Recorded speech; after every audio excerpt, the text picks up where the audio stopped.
to introduce. The Minister of Industry, Trade and Investment, Adeniyi Adebayo, has inaugurated an interministerial committee for the implementation of the signed joint statement between Nigeria and Ghana. The joint statement and the interministerial committee. The National Assembly has transmitted the 2022 budget passed by both chambers to President Muhammadu Buhari for assent. The Senate had passed the 2022 budget of 17.126 trillion naira against 16.391 trillion naira as presented by President Muhammadu Buhari. While passing the bill on Wednesday, it increased the benchmark price of crude from $57 to $62 per barrel, from which a proposed increase in revenue is expected. The sum of 3.8 trillion naira is for debt service, 6.9 trillion naira recurrent non-debt expenditure, while 5.4 trillion naira is for capital expenditure.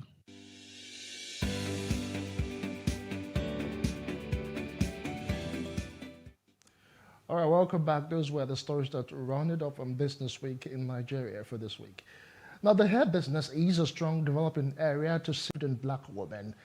Good evening to you, Christian. Many thanks for joining us on Business Insights. Good to see you, Justin. How are you Nigerians? Such an opportunity to be here. All right, very interesting. From my background, I just mentioned that this particular industry is actually a very emergent one, and there is a great potential. But just how much is there to really, get from this industry in Nigeria?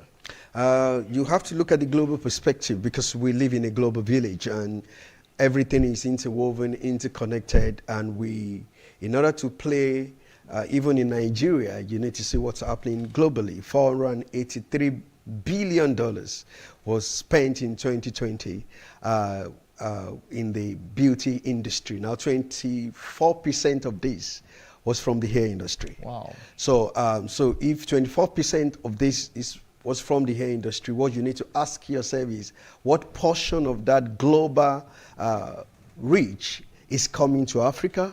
What portion is coming to Nigeria?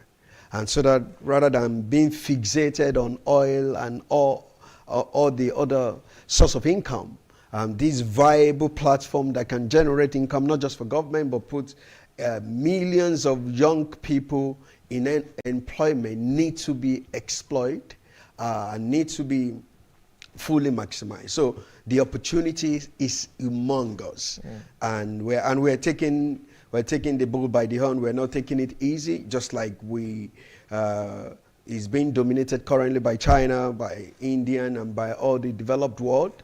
I think 70% of that $483 billion, because we have 200 million people. Look, and how they look shows how they look eventually shows how they're going to feel, and there's a huge economy that is tied to the look of the woman, and the hair is the first thing that you see with a woman. No matter how beautiful she looks, the hair is the most important thing. So it's a huge opportunity for us to tap into. All right. Interestingly, Christian, you talked about the Asian countries and some Pacific American countries, dominating about 70% of that particular amount that you mentioned. But there is a wide value chain, in this industry, the wigs, the weave-ons, and But how come we've not actually, maximize the value chain, even if it means that we cannot really do the main hair itself? I mean, there are other angles that we should actually, have some bit of a competitive advantage. Yes, so in terms of sales, in 2020, 48% were through online sales. Mm-hmm.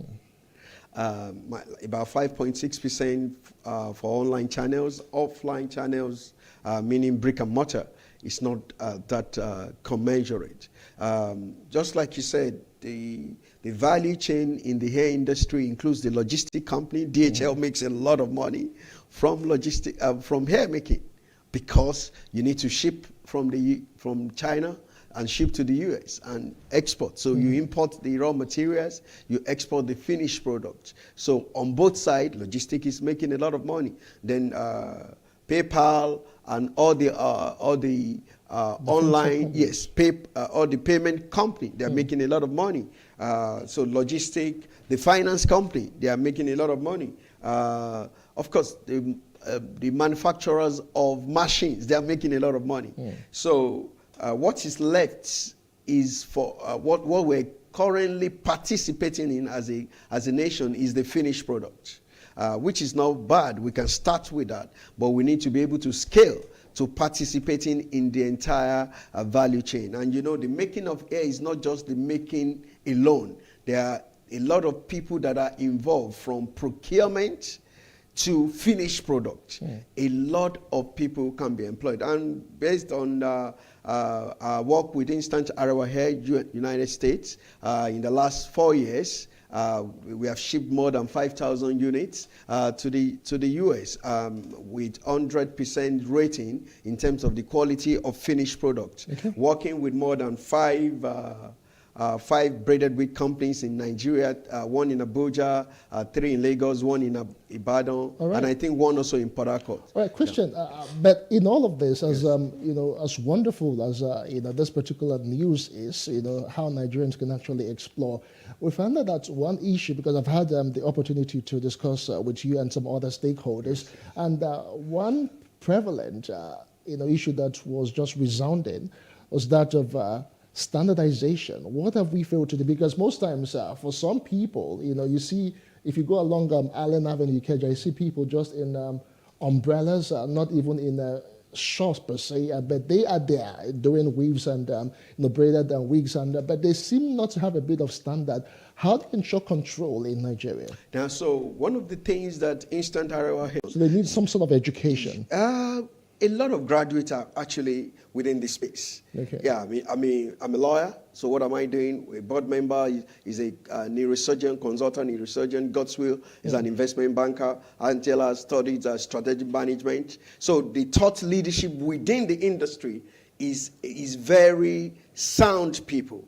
And and you need to praise the resilient nature of those young people that are under umbrella, because they are refusing to sit down at home. They are saying that we're going to do whatever with a lot of people, and we're also collaborating with NAPTEP to give certification. So within the next 1 year, you have to, as a salon owner, you have no choice than to be certified by NAPTEP. And so that way we could actually ensure that if you are talking about short hair, there is a standard size, there's going colors to be, and everything. Everything is going to be standardized. That's why when we did the 120 hair challenge, 120 minute hair challenge. 120 minutes hair challenge, you saw the innovative style. Yes, and the criteria.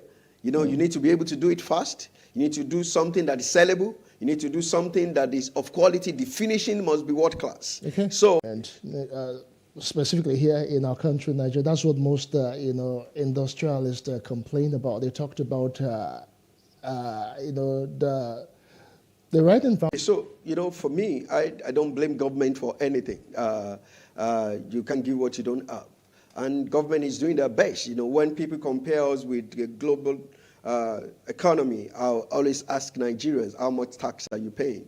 I'm not saying that government should not create an enabling environment. That is their job. But the private sector has always driven the economy, from the banking sector in the 80s to the creative industry, where our music is now permeating the entire atmosphere, to the Nollywood industry. So we are also taking the bull by the horn to drive the necessary process. That's why we're working with NAPTEP. It's the government agency. We're working with Center for Black and African Culture.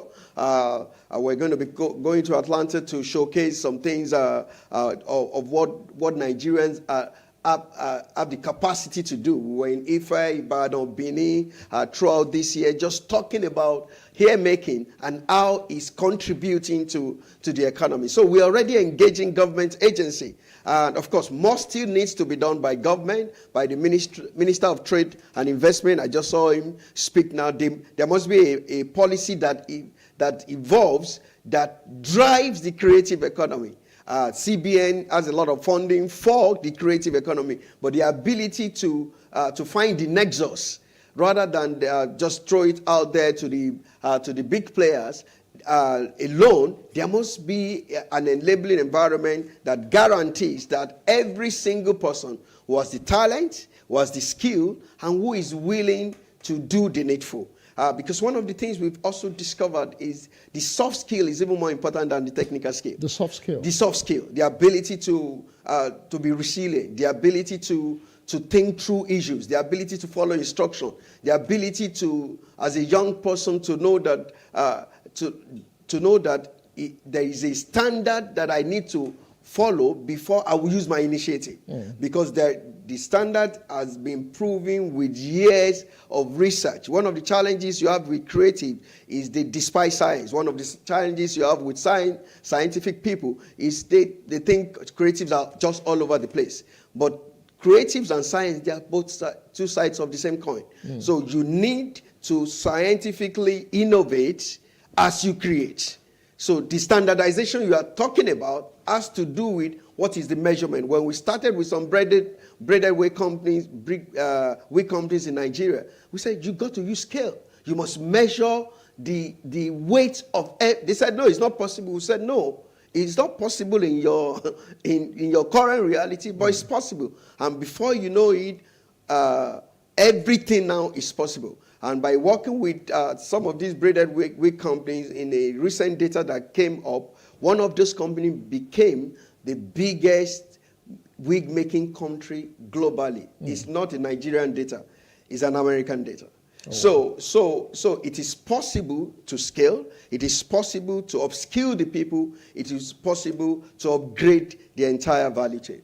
All right, value chain is really wide, like I had said earlier on. But let's talk about, school leavers or entrepreneurs. As much as possible, try to give, advice for people who may just want to be their own bosses. Now, in terms of this particular industry, just in what aspect of... To solve, to tie our hair, when I was growing up. Because everybody learns how to do that, even as you're growing up in our traditional homes. So those little skills that you already learn, so you just need to go to the salon beside your house to continue the skill. What is more important is not what you earn, it's what you become. So keep drilling down on the skills that you require. The hair challenge that we had. One of them came 1 hour, 30 minutes. Or the elect with every skill that people are getting in the university, learn a handwork. It's called the Jewish phenomenon. And the reason why the Jews do it is because they've gone to slavery before, and where degrees are not going to work, but where people still requires to look good. People still require to do plumbing. People still require. So all the necessary skill that everybody needs to have, we must have it. I have an incredible ability to speak. That's part of the gift God gives me. Yeah. So on almost every subject of human endeavor, I own my skill so that when I come to the table, I have something to say. So everybody must look inward. I like to travel back home. He said, we knelt down and chose our destiny. When we got to art, we're now being driven in different directions. A fish doesn't need to go to swimming school. A bird doesn't need to go to flying school. It's natural. So everybody needs to know what is intrinsic to them. Ability, yeah. And they're now developing. Now for the hair industry, I'm telling you the truth, in the next 5 years, more than 1 million homes will be directly and indirectly impacted, either by participating in logistics, either by participating in selling it, either by online. Every process that needs to be in place, we're putting it in place, so that we're not going to be complaining about unemployment. And why it is critical for handwork to be part of the global economy is because there is a trade deficit when what we're importing is more than what we're exporting.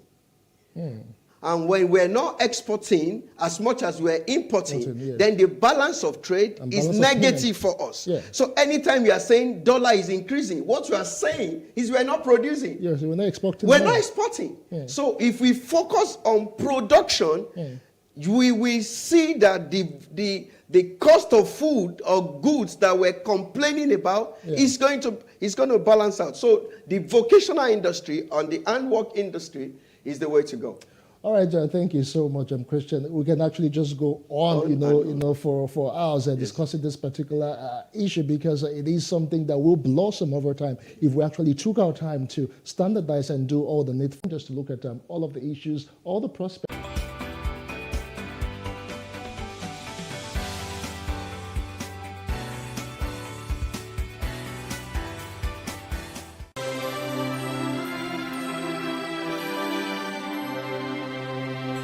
It's a season of joy and merriment. To the viewers calling into our programs, to our daily guests and contributors, to those who advertise with us, to our followers on social media, we say thank you. We say thank you. we say a big thank you and wish you a Merry Christmas and a Happy New Year.